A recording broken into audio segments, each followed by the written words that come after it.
So I guess this is vlog number 2. Sitting out here in my car. Probably a lot of these will be done in my car. I look very tired. The lighting is actually quite awful right now. But I guess I'll dive into something. What should I talk about today? Should I talk about philosophy or politics? How about some motocross? You want to talk some motocross?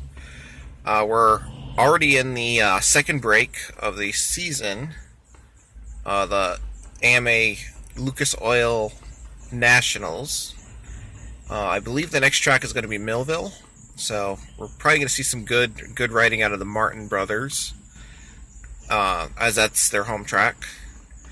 Motocross is a sport I really enjoy following, and oddly enough, it's the only one I follow. I really don't have any knowledge of pretty much any other sport. Maybe a little bit of desert racing, but I find it funny. Guys will always try to talk to me about the the FIFA World Cup. Is that what it is? Dodger baseball, football, hockey, but I kind of like the complexity of motocross. I mean, there's a lot that goes into it, a lot behind the culture of the sport. The guys usually come out of working families. They come out of people that work with their hands. It's not a cheap sport. You can't. You have to work with your hands to really get a start in it. You've got to be able to fix your bike. You've got to be able to build something. A lot of guys have to end up building tracks in their backyards. There's a lot that goes into it. But in referring to the season, I really think Eli Tomac's going to win it. I don't think Baggett can come back from that thumb injury the way he was earlier in the season.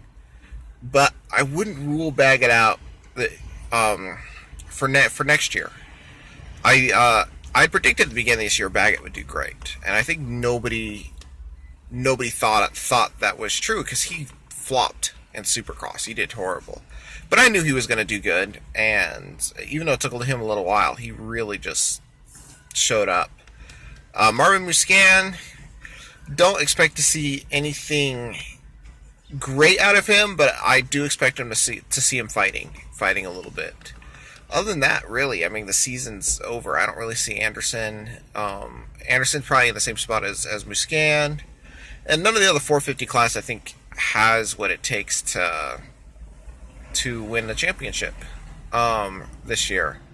It seems like a lot, if not most of the riders, have some level of injury, or have had, in the case of like Josh Grant, have had too many mechanicals to recover. So we'll see about that. 250 class, my boy Zacho, he's doing good. Keep doing what you're doing. Keep the secret sauce. We miss you at Glen Helen on Thursdays. You know what? I don't really follow the 250 that closely. Although I will say, Alex Martin right now is the only guy I think that could challenge Zach at this point. He hasn't won a race this year. Not an overall. He has won certain motos, but not an overall. But Amart, I feel like, is the only one that really hasn't just outright flopped on the 250 class. Made a major mistake, had a major crash. His brother Jay Martin's had some bad weekends. Plessinger's had bad weekends. Mitch Payton's guys did great in Supercross, with the exception of Vegas, and they're not doing so well in outdoors. I know Mitch is trying to get back to that top rung, and he can see where his guys have gone. I mean, look at Blake Baggett. People forget that.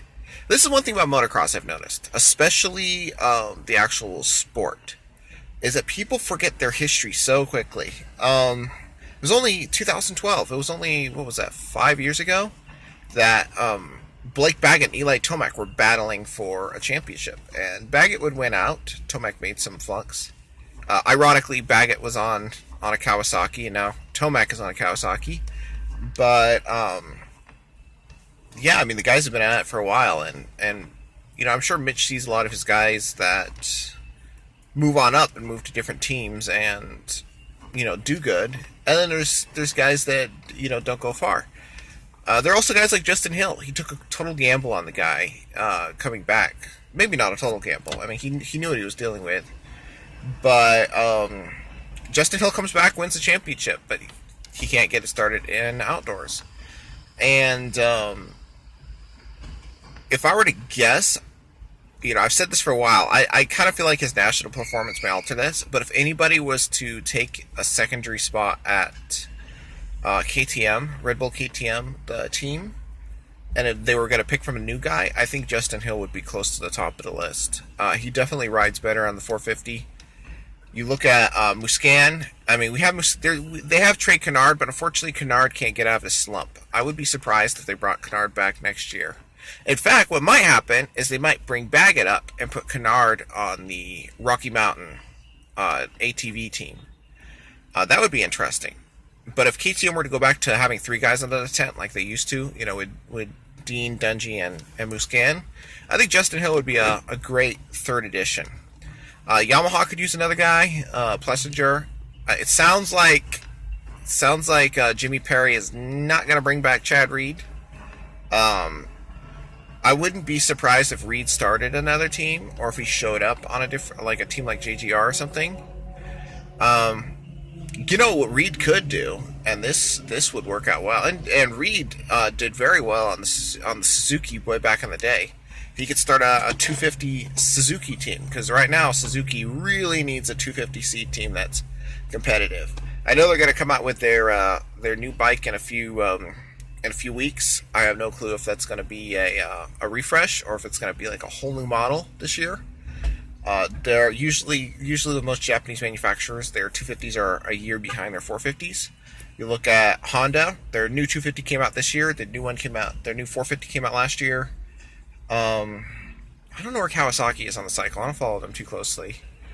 Obviously Suzuki just came out with their new 450, and really they've been out of it for a while. But from what I know, first of all, their previous bike was good enough they were able to run it for so long. I mean, that's a testament to good quality. But not only that, the new bike, because they held out so long, is going to create a lot of buzz. I'm probably rambling at this point, but I need to get some videos up. I had something more intelligent in mind to talk about, but my brain is fried. It's been a long week. I work hard. I will talk to you guys later, and I was hoping to also use my Rode mic, but I let somebody borrow it at a party step and repeat, paparazzi kind of photo shoot, and I think she jacked up the mic, which really, really, really sucks. I think it doesn't work, but it's insured. I can send it in to get repaired. I got to test it on my DSLRs. If it doesn't work, I am not lending my mics to anybody else, because that is expensive. That's an expensive fix.